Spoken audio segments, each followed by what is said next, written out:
회사 상황이 어려운 건설사의 회의실, 가뜩이나 어려운 상황에 중동에서 1,000억짜리의 계약이 파기될 위기에 놓여 있습니다. 자칫 잘못하면 상장 폐지로 이어질 수 있는 시급한 상황. 그때 한 청소부가 들어와 얘기합니다. 제가 좀 도와드려도 될까요? 그 순간 회의실에선 큰 소리가 납니다. 청소부 주제에 감히 여길 들어와? 나가! 이렇게 소리친 남자는 이날의 행동을 두고두고 후회하게 됩니다.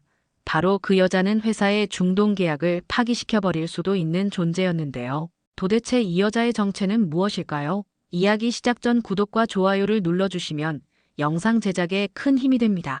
그럼 지금 바로 시작하겠습니다. 대한건설이라는 회사가 있었습니다. 한때는 잘 나가던 중견 기업이었죠. 하지만 올해 여름 이 회사는 절체절명의 위기에 몰려 있었습니다. 경제신문마다 상장 폐지설이라는 무시무시한 헤드라인이 매일같이 쏟아져 나왔거든요. 그런데 회사 경영진이 선택한 해결책이 정말 가관이었습니다. 매출 끌어올릴 생각은 하지 않고 직원들 월급과 복지만 줄이려 하고 있었죠. 구내식당 계약직 직원들을 전원 해고해버린 거예요. 그 때문에 하루아침에 배식 라인이 반으로 줄어들었고 재료값을 줄여버리니 메뉴가 형편없어졌습니다. 사내에서는 감옥 가도 이 정도보다는 잘 나오겠다는 우스개 소리까지 나오기 시작했죠. 직원들의 카카오톡 단체방은 난리가 났습니다. 밥까지 줄이는 회사가 어디 있어? 이제 진짜 끝인가 봐. 분노와 절망이 뒤섞인 메시지들이 쏟아졌죠. 이런 일들을 한 발짝 떨어져 지켜보던 한 명의 여성이 있었습니다. 윤서진이라는 이름의 60대 초반 여성이었죠. 그녀는 이 회사에서 청소를 담당하고 있었습니다. 남들이 퇴근한 후 사무실을 청소하고 새벽에 화장실을 닦고 복도를 쓸고 닦는 일을 했습니다. 그냥 어느 청소부와 마찬가지로 사람들은 그녀를 그냥 배경처럼 여겼습니다. 엘리베이터에서 마주쳐도 인사하지 않고 복도에서 지나가면 없는 사람 취급했죠. 하지만 서진에게는 아무도 모르는 놀라운 과거가 있었습니다. 그녀는 예전에 증권사에서 재무총괄 부사장을 지냈던 인물이었어요. 특히 건설사 합병까지 진행했던 이력이 있어 건설사 돌아가는 사정을 잘 알고 있었죠. 거기다 5개 언어를 능통하게 구사하는 능력자였죠. 하지만 지금은 그저 청소부로 묵묵히 청소만 하고 있었어요. 사람들이 보기에는 그냥 평범한 청소부였지만 그녀는 본능적으로 눈과 귀로 회사의 상황을 파악하고 있었습니다. 어느 날 성질 더러운 장태규 전무가 전 직원 앞에서 발표했습니다. 허리띠 졸라 매세요. 숫자가 먼저입니다. 차가운 목소리였습니다. 그날 점심시간 구내식당 앞에는 긴 줄이 섰습니다. 하지만 배식대에는 국통이 텅 비어 있었어요. 한 직원이 중얼거렸습니다. 이제 국물도 없다. 서진은 그 광경을 바라보며 속으로 생각했습니다. 밥은 먹이고 일을 시켜야지. 쯧쯧. 하지만 그녀는 그저 청소부일 뿐이었고 그녀의 생각은 이 회사 어디에도 전해질 길은 없었죠. 그런데 며칠 후 회사에 큰 위기가 닥쳤습니다. 중동의 한 발주처에서 아랍어로 된 공문이 도착한 거예요. 대한건설의 가장 중요한 거래처 중 하나였습니다. 문제는 이 문서를 읽을 사람이 회사에 없다는 것이었어요. 원래 아랍어 통역을 담당하던 계약직 직원을 최근에 해고해버렸거든요. 법무팀과 영업팀 직원들이 모여서 번역 앱을 돌려봤지만 나오는 건 엉터리 번역뿐이었습니다. 이게 무슨 말이지? 도대체 무엇을 원하는 거야? 회의실은 혼란의 도가니였습니다. 이민수 대리가 중동사업팀 실무를 담당하고 있었는데 그는 불안한 표정으로 말했습니다. 문서 구조를 보니까 이건 해지 통보일 가능성이 큽니다. 바로 그때 복도에서 청소를 하던 서진이 회의실 안에서 오가는 대화를 들었습니다. 서진은 과거 오랜 회사의 경험으로 회의실의 몇 마디만 들어도 대략적인 상황이 본능적으로 그려졌었죠. 그녀는 잠시 망설였어요. 어차피 저들 눈에는 그냥 늙은 청소부일 뿐일 텐데 라는 생각을 하며 말이죠. 하지만 아무리 그래도 자신이 일하는 회사가 위기에 처한 상황에서 가만히 있을 수는 없었습니다. 서진은 용기를 내어 회의실 문을 조심스럽게 두드렸어요. 저기요 선생님들, 제가 도와드릴 수 있을 것 같은데요. 순간 회의실이 조용해졌습니다. 모든 시선이 그녀에게 쏠렸어요. 장태규 전무가 차가운 시선으로 말했습니다. 청소부가 무슨 도움을 준다는 거요? 여기가 어디라고 함부로 들어옵니까? 하지만 최도연 대표가 중재에 나섰습니다. 그는 자수성가형 인물로 실력을 중시하는 사람이었거든요. 저기 다들 잠깐만 진정하고 한번 들어보자. 할머니 한번 말씀해보세요. 제가 밖에서 들었는데 아랍어 계약서라고 들었어요. 제가 잠시만 보겠습니다. 서진이 문서를 자세히 살펴보더니 침착한 목소리로 설명하기 시작했습니다. 이 문서는 분명히 통보 서식입니다. 72시간 내에 대응하지 않으면 계약이 자동으로 해지된다는 내용이에요. 회의실 안이 다시 한번 조용해졌습니다. 하지만 이번에는 놀라움 때문이었어요. 정말 확실한가요? 이민수 대리가 물었습니다. 네, 이 부분을 보세요. 서진이 문서의 특정 부분을 가리키며 설명했습니다. 이 표현은 최종 통보를 의미하는 공식 용어예요. 최도연 대표가 단호하게 말했습니다. 지금 우리에게 필요한 건 직함이 아니라 정확성이야. 그제서야 사람들이 깨달았습니다. 그동안 배경처럼 여겨왔던 청소부가 사실은 회사를 구할 수 있는 열쇠를 가지고 있었다는 것을 말이죠. 서진이 문서를 정확히 해석하자 회의실 분위기가 완전히 바뀌었습니다. 하지만 여전히 문제는 남아 있었어요. 72시간이라는 시간은 너무나 촉박했고 어떻게 대응해야 할지 아무도 명확한 답을 가지고 있지 않았거든요. 최도연 대표가 현실적인 판단을 내렸습니다. 일단 시간부터 벌어야겠어. 서진이 조심스럽게 제안했습니다. 제가 답신 전략을 제안해도 될까요? 여전히 몇몇 사람들은 의아한 표정을 지었지만 최도연 대표가 고개를 끄덕였어요. 말해보시오. 먼저 예를 갖추고 그 다음 숫자로 설득합시다. 서진의 목소리에는 확신이 담겨 있었습니다.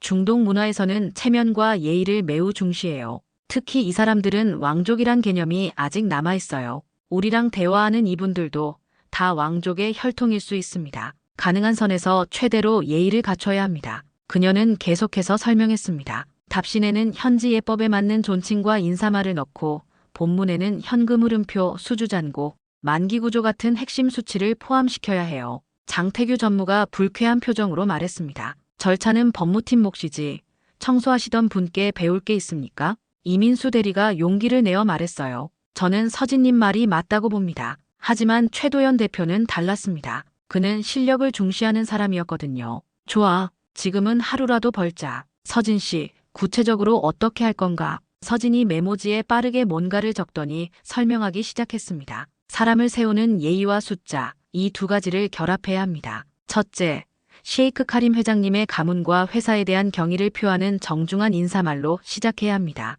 둘째, 저희의 현재 상황을 솔직하게 인정하되 개선 의지와 구체적인 계획을 함께 제시해야 해요. 그 순간 회의실에 있던 모든 사람들이 서진을 다시 보기 시작했습니다. 그녀는 단순히 언어를 아는 것이 아니라 문화와 비즈니스의 본질을 이해하고 있었어요. 최도연 대표가 결단을 내렸습니다. 좋아, 서진 씨에게 초기 실무 권한을 위임한다. 장태규 전무는 못마땅한 표정이었지만 상황이 급박했기 때문에 더 이상 반대할 수 없었어요. 하지만 최종 검토는 저희가 해야 합니다. 당연히 그래야죠. 서진이 겸손하게 대답했습니다. 그날 밤 서진은 밤새워 답신을 작성했습니다. 아랍어 예법에 맞는 정중한 인사말로 시작해서 대한건설의 현재 재무 상황을 투명하게 공개하고 마지막에는 상호 신뢰를 바탕으로 한 면담을 제안하는 내용이었어요. 다음 날 아침 답신이 발송되었습니다. 이제 기다리는 일만 남았죠. 이틀 후 드디어 중동 발주처에서 연락이 왔습니다. 화상회의를 통해 직접 대화하자는 내용이었어요.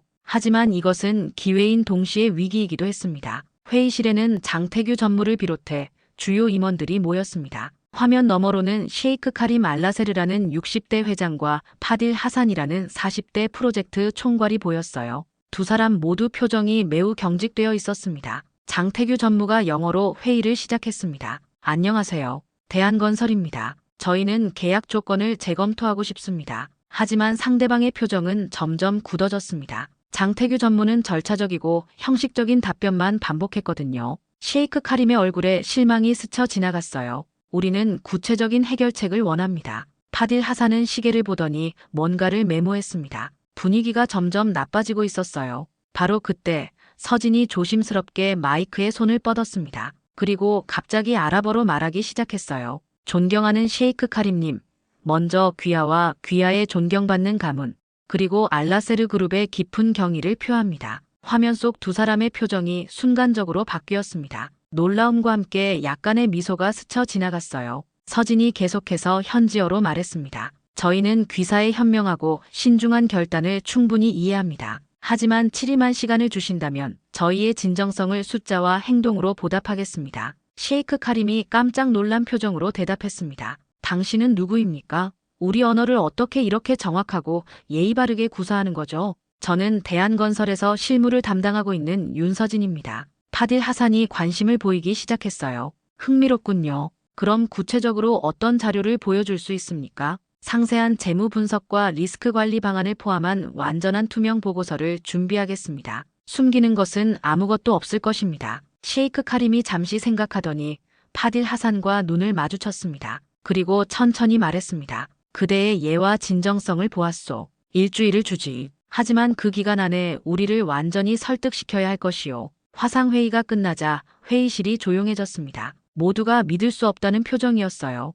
해지 직전이었던 계약에서 7일이라는 소중한 유예를 받아낸 것입니다. 하지만 서진은 알고 있었어요. 이제 진짜 어려운 일이 시작된다는 것을. 유예를 받은 다음 날부터 서진은 본격적인 작업에 들어갔습니다. 하지만 그녀에게는 큰 고민이 하나 있었어요. 단순히 숫자만 보여주는 것으로는 부족하다는 걸 알고 있었거든요. 신뢰를 회복하려면 내부부터 바뀌어야 했습니다. 그 첫 번째 작업이 바로 구내식당 문제였어요. 며칠 전부터 식당에는 국이 없었고 직원들은 차가운 밥과 반찬만으로 끼니를 때우고 있었습니다. 서진이 최도연 대표에게 제안했습니다. 대표님, 신뢰는 투명에서 나오고 투명은 사람에서 시작됩니다. 외부의 진정성을 보여주려면 내부 조치부터 취해야 해요. 구체적으로 무슨 말인가? 식비 삭감을 중단하고 구내식당을 정상화해야 합니다. 그리고 모든 재무 정보를 완전히 투명하게 공개해야 해요. 장태규 전무가 강하게 반대했습니다.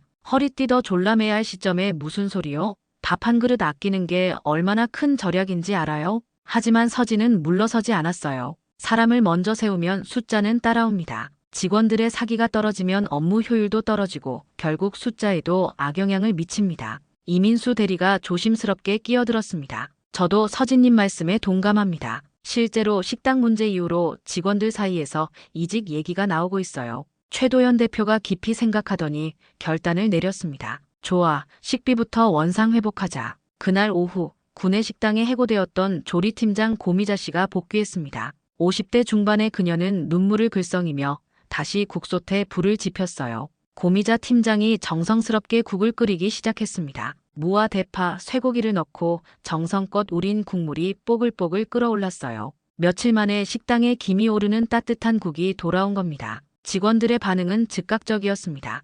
회사가 정신 차렸나?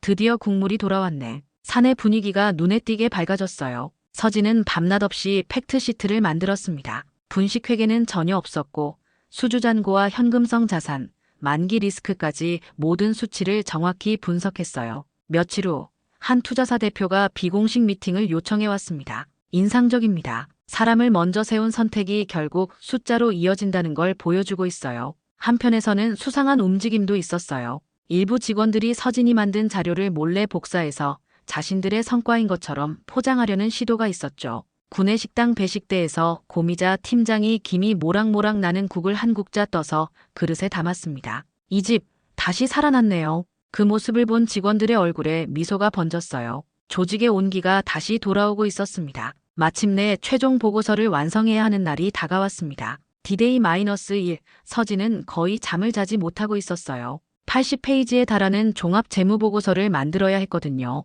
그녀는 현금 흐름 캘린더, 만기 사다리, 마진, 워터폴 같은 복잡한 재무 분석 도구들을 하나하나 완성해 나갔습니다. 한글과 영어, 그리고 아랍어 3개 언어로 된 보고서를 동시에 준비하는 것은 정말 힘든 일이었습니다. 새벽 3시, 갑자기 문제가 발생했습니다. 자료의 버전이 꼬이면서 현금 수치에 오류가 발견된 거예요. 서진은 패닉에 빠질 뻔했지만 곧 마음을 다잡았어요. 그녀는 즉시 재산출에 들어갔습니다. 모든 수치를 다시 검토하고 어떤 부분에서 오류가 발생했는지, 왜 그런 오류가 생겼는지까지 상세히 기록했어요. 한편 외부에서는 보여주기 쇼라는 프레임으로 공격이 시작되었습니다. 어디선가 익명의 제보가 들어와서 대한건설이 위기를 덮으려고 허위 발표를 준비하고 있다는 소문이 퍼지기 시작했습니다. 경제신문 기자가 회사에 전화를 걸어왔어요. 대한건설이 내일 발표할 자료가 조작되었다는 제보가 있는데 이에 대해 어떻게 생각하십니까?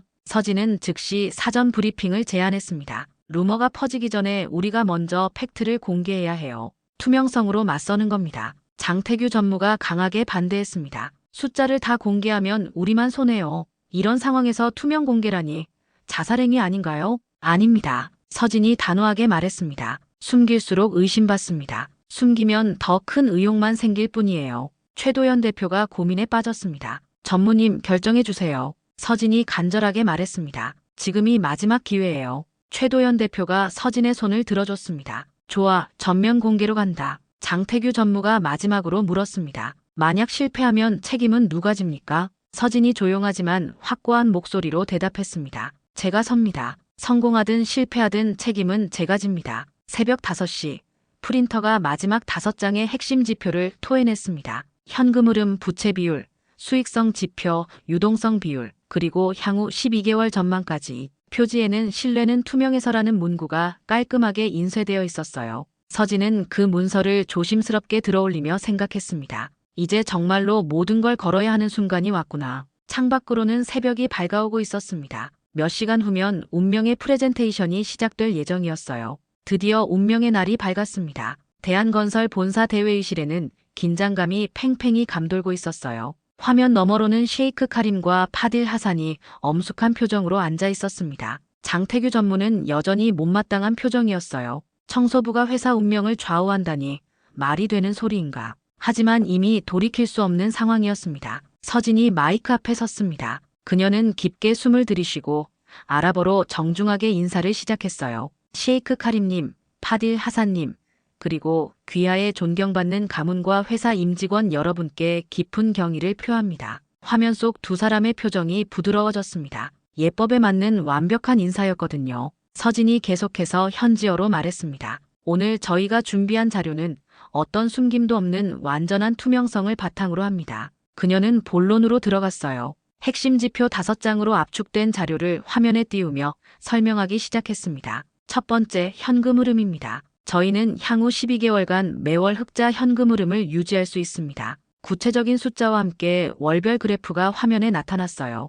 두 번째, 부채 구조입니다. 만기 사다리를 보시면 단기 유동성에는 전혀 문제가 없습니다. 파딜 하산이 질문했습니다. 만약 추가 위험 요소가 발생한다면 어떻게 대응할 계획입니까? 서진은 즉시 대체 시나리오표를 화면에 띄웠어요. 3가지 시나리오를 준비했습니다. 최악의 경우에도 계약 이행에는 지장이 없도록 설계되어 있습니다. 셰이크 카림이 감탄하며 말했습니다. 정말 치밀하군요. 그런데 며칠 전 식비를 삭감했다가 다시 원상 복귀한 이유가 무엇입니까? 서진이 확신에 찬 목소리로 대답했습니다. 사람을 깎아내리면 숫자도 무너진다는 것을 깨달았기 때문입니다. 직원들의 사기가 회복되자 업무 효율성이 15% 향상되었고 이는 곧 재무 안정으로 이어졌습니다. 장태규 전무가 갑자기 끼어들었습니다. 그런데 이 자료에 오류가 있는 것 같은데요. 하지만 서진이 침착하게 대답했어요. 혹시 어느 부분을 말씀하시는 건가요? 자료 검증을 위해 감사법인의 검토 의견서도 첨부되어 있습니다. 장태규 전무는 자료를 제대로 읽지도 않고 트집을 잡으려다가 오히려 자신의 무지를 드러내고 말았습니다. 셰이크 카림이 최종 결정을 내렸습니다. 우리는 결정했소. 계약을 유지하고 위약 조항도 유예하겠소. 당신의 진정성과 치밀함을 샀소. 파딜 하산이 덧붙였습니다. 그리고 이 보고서 포맷을 저희 다른 협력업체들과도 공유하고 싶습니다. 회의실에 박수가 터져나왔습니다. 최도연 대표가 만족스러운 미소를 지었고 이민수 대리는 안도의 한숨을 내쉬었어요. 장태규 전무가 떨리는 목소리로 말했습니다. 제가 한 수 배웠습니다. 정말 죄송합니다. 그 순간 청소부였던 서진이 회사를 구한 영웅이 되는 순간이었습니다. 계약 유지 소식이 발표되자 회사 전체가 들썩였습니다. 거래소에는 즉시 공시가 올라갔고 대한건설 중동계약 유지 확정, 위약 조항 유예라는 헤드라인이 각종 경제신문을 장식했어요. 주가는 곧바로 반등하기 시작했습니다. 상장 폐지 위기설은 완전히 사라졌고 오히려 투명 경영의 모범 사례로 주목받기 시작했거든요. 구내식당은 이전보다 더 활기차졌습니다. 고미자 팀장이 정성스럽게 끓인 국을 배식하며 말했어요. 이 집 다시 살아났네요. 최도연 대표가 전 직원을 앞에 두고 특별 발표를 했습니다. 앞으로 서진 씨께 고문직을 제의드리고 싶습니다. 우리 회사의 기준은 스펙이 아니라 실력입니다. 직원들 사이에서 박수가 터져나왔어요. 며칠 전까지만 해도 청소부 취급을 받던 그녀가 이제는 회사의 중요한 인물이 된 것입니다. 하지만 서진은 고개를 저었습니다. 고맙지만 이제 제 인생을 살겠습니다. 다만 파트타임 멘토 역할은 기꺼이 하겠어요. 이민수 대리가 서진에게 와서 말했습니다. 서진님, 제가 중동 파견 프로젝트 리더로 임명받았어요. 서진님께 많이 배웠습니다. 회장실에서는 투자사와의 화상회의가 진행되고 있었어요. 투자를 유지하기로 결정했습니다. 대한건설의 변화가 정말 인상적이에요. 한편 장태규 전무는 서진에게 조용히 다가와 사과했어요. 제가 너무 좁게 보았습니다. 이제부터는 한 팀입니다. 새로운 교육 프로그램도 시작되었습니다. 재무리터러시 교육과 현지 문화 이해 과정이 개설되어 모든 직원들이 글로벌 마인드를 기를 수 있게 되었어요. 어느 날 점심시간 서진은 자신이 사용하던 청소 수레를 바라봤습니다. 그리고 조용히 손잡이를 한번 쓸어보며 미소를 지었어요. 그녀는 생각했습니다. 숫자는 사람을 위한 것, 잊지 맙시다. 구내 식당에서는 오늘도 고미자 팀장이 김이 모락모락 나는 국을 정성스럽게 배식하고 있었어요. 직원들의 얼굴에는 밝은 미소가 가득했습니다. 오늘은 무슨 국이에요? 소고기 무국이야. 따뜻하게 드세요. 그 소박한 대화 속에서 사람을 먼저 세우면 숫자가 따라온다는 진리가 살아 숨쉬고 있었습니다. 대한건설은 이제 진짜 글로벌 기업으로 거듭나고 있었어요. 스펙이 아닌 실력으로, 숨김이 아닌 투명함으로, 그리고 무엇보다 사람을 먼저 세우는 철학으로 말이죠. 청소부에서 시작해서 고문이 된 윤서진의 이야기는 이렇게 끝이 났습니다. 하지만 그녀가 만든 변화는 계속해서 이어져 나갈 것입니다. 여러분, 어떠셨나요? 윤서진의 이야기를 통해 우리는 중요한 교훈을 얻었습니다. 진정한 실력은 직함이나 스펙에 있는 게 아니라 사람을 먼저 세우는 마음과 투명한 진정성에 있다는 것을 말이죠. 오늘 영상이 즐거우셨다면 좋아요와 구독 꼭 부탁드려요. 다음에도 더 감동적인 이야기로 찾아뵙겠습니다. 감사합니다.